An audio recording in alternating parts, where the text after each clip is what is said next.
Так, бисмилlah, алхамдулилlah.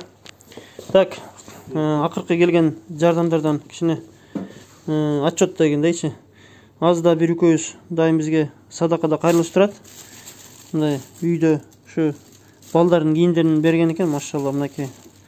Бут кийимдер ана кыш келди, как раз кийим ала албагандар көп. Муктаж үй бүлөлөр эмес, жөнөкөй үй бүлөлөр деле кээде айлыкка иштеген үй бүлөлөр деле кээде бут кийим ала албай калат.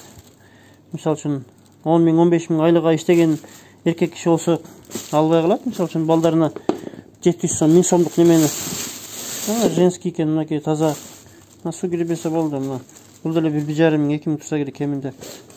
Машалла, мына жерде дагы бир курткалар бар экен. Мынакей. Машалла, мынакей. Машалла, мына бул дагы женский пальто экен, таза кышкы. Так, ну таза куртка. Таза куртка. Бүтүн.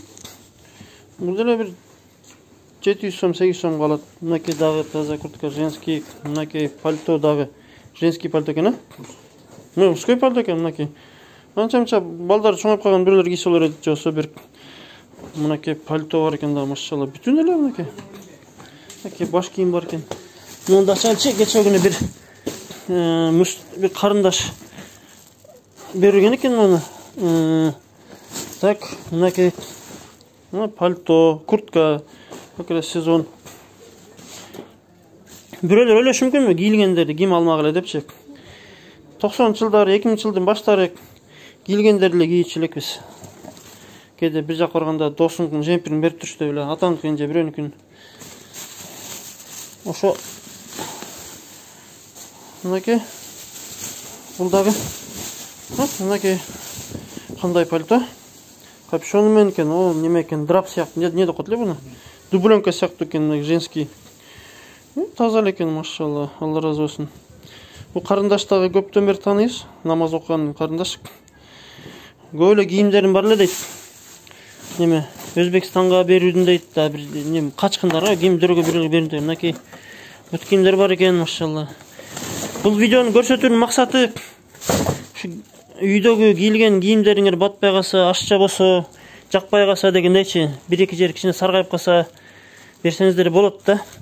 Ошондо акчаңыздар кетирбей эле союп чыгылган болосуңар. Бирөөлөргө кийиндирүү, бул дагы биздин хадистерде келет. Максат ушундай кийимдерден бөлүшкүлө. Себеби кийим сурагандар көп. Кийимге муктаждар көп, кийим ала албай жаткандар мынакей дагы кийимдер. Кыскасы кийсе боло турган кийимдер экен. Мына бир куртканын капюшон экен.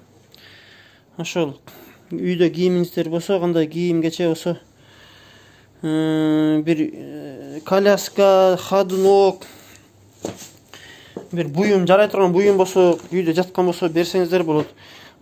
Сурагандар көп болот. Курулуш материалдары болор, терезе, шифер дегендейчи. Анан дагы кече күнү бир экөө дагы бир кичине тыйын берди. Андан мурун да бирөө тыйын кичине берген. Буюрса пайдалуу жака аларда жумшайбыз иншалла. Ошол. Азыр как раз биздин азыр складыбызда жок ушул жерге жыйынып атабыз. Ижара акысын көтөрүп салып, азыр эми убакыттуу немебиз жок, эми ушул жерден таркатабыз да. Алла разы болсун.